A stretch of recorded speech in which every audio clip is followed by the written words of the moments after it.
सूजस special report में आप सभी का स्वागत है। मैं हूं आपके साथ निशा शर्मा। आइए एक नजर डालते हैं सूजस स्पेशल की खास रिपोर्ट पर। सूर्य नगरी जोधपुर को एक ऐतिहासिक सौगात मिली है। वर्षों से प्रतीक्षित एलिवेटेड रोड परियोजना को आखिरकार केंद्र सरकार की मंजूरी मिल ही गई। करीब 1243 करोड़ रुपए की लागत से बनने वाला ये लगभग 7.5 किलोमीटर लंबा 4 लेन कॉरिडोर जोधपुर की यातायात व्यवस्था की सूरत बदलने जा रहा है।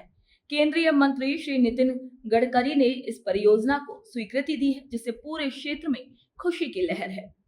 महामंदिर जंक्शन से अखलिया चौराहे तक बनने वाला ये एलिवेटेड रोड न केवल लंबाई में विशाल है, बल्कि इसकी बनावट और तकनीक भी अत्याधुनिक होगी। दोनों ओर service road, slip road, 13 entry exit ramp और NH62, NH25, NH125 से डायरेक्ट कनेक्टिविटी, ये सब इसे एक स्मार्ट इंफ्रास्ट्रक्चर परियोजना बनाते हैं।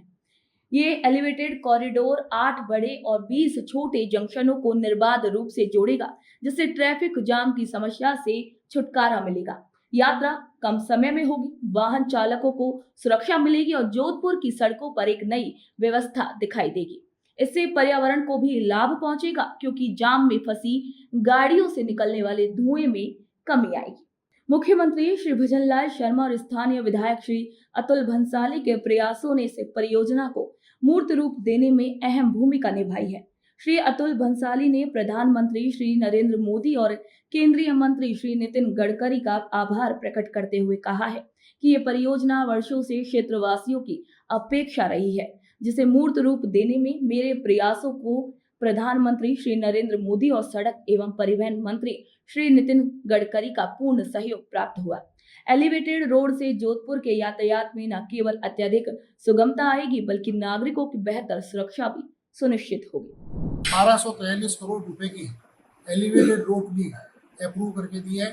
मैं हमारे लोकप्रिय सांसद जोधपुर के आदरणीय राजेंद्र जी शेखावत जी के धन्यवाद दूंगा, राजेंद्र जी गहलोत का भी दूंगा, जोधपुर की जनता को भी धन्यवाद। उन सब की मांगों पर विचार करते हुए माननीय प्रधानमंत्री नरेंद्र मोदी जी ने और देश के रोड के निर्माता और हमारे भारतीय जनता पार्टी के पूर्व अध्यक्ष आदरणीय नितिन जी गडकरी ने भी पूरा संज्ञान लेते हुए नई तकनीक के साथ इस एलिवेटेड ब्रिज को अप्रूव किया। आने वाले समय में जोधपुर में नया एयरपोर्ट, नया स्टेशन, नई एलिवेटेड रोड, नई सड़कें और उससे भी ज़्यादा पिछली सरकारें जो एक पूरे 5 साल में एक मेरी शहर विधानसभा में 40-50 करोड़ के जो रोड के काम कर रही थी, उसके सामने इस वर्ष पूरे में लगभग 50 करोड़ के नए रोड के कार्य लगभग स्वीकृत हो चुके हैं। और उससे भी आगे बढ़ के अमृत योजना के अंतर्गत जोधपुर के अंदर 358 करोड़ की पेयजल योजना और लगभग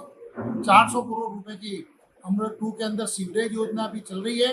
मैं समझता हूँ इतना कार्य जोधपुर के इतिहास में, जोधपुर के शहर के अंदर हुआ है। मैं सौभाग्यशाली समझता हूँ कि मेरे विधायक काल में ये कार्य यहाँ पर संपन्न हुआ है।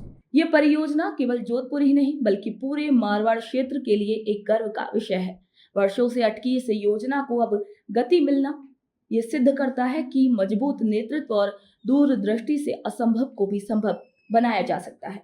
अब सूर्य नगरी विकास की एक नई ऊंचाई की ओर अग्रसर होने जा रही है। इस परियोजना के पूरा होने के बाद जोधपुर में औद्योगिक क्षेत्र को एक नई रफ्तार मिलेगी और रोजगार के अवसर भी तेजी से बढ़ेंगे। एलिवेटेड रोड की जो लंबे समय से जोधपुर की जनता की मांग थी, उसको देखते हुए राज्य सरकार के जो प्रयास थे, उसके तहत में जो केंद्र सरकार ने सैंक्शन जारी किया है, ये इसके लिए बहुत जनता में खुशी की लहर है। ये एलिवेटेड रोड बढ़ने से काफ़ी सारे जनता को फ़ायदे भी होने वाले हैं। इससे ट्रैफिक सुगम हो जाएगा। जो जोधपुर की हॉटलाइन है, उस पर जो जाम की स्थिति है, वो जाम की स्थिति का समाधान हो जाएगा, ट्रैफिक बार कम हो जाएगा। उसके अलावा पर्यावरण को भी फ़ायदा होगा, इससे काफ़ी पॉल्यूशन भी कम होगा, जो फ्यूल की खपत है वो भी कम होगी। दूसरा, जो व्यावसायिक सिटियाँ दिल्ली बॉम्बे जो जुड़ी हुई हाईवे से, उनमें भी समय की बचत होगी। इस रोड के इस परियोजना के पूर्ण होने से जो तात्कालिक फ़ायदे हैं, उसके साथ साथ इसके जो विकास के बुनियादी ढांचा का भी मजबूत होगा। सूजस स्पेशल रिपोर्ट में आज के लिए इतना ही। फिर आप सभी से मुलाकात होगी नई खबर, नई जानकारी के साथ। तब तक के लिए मुझे दीजिए इजाजत। नमस्कार।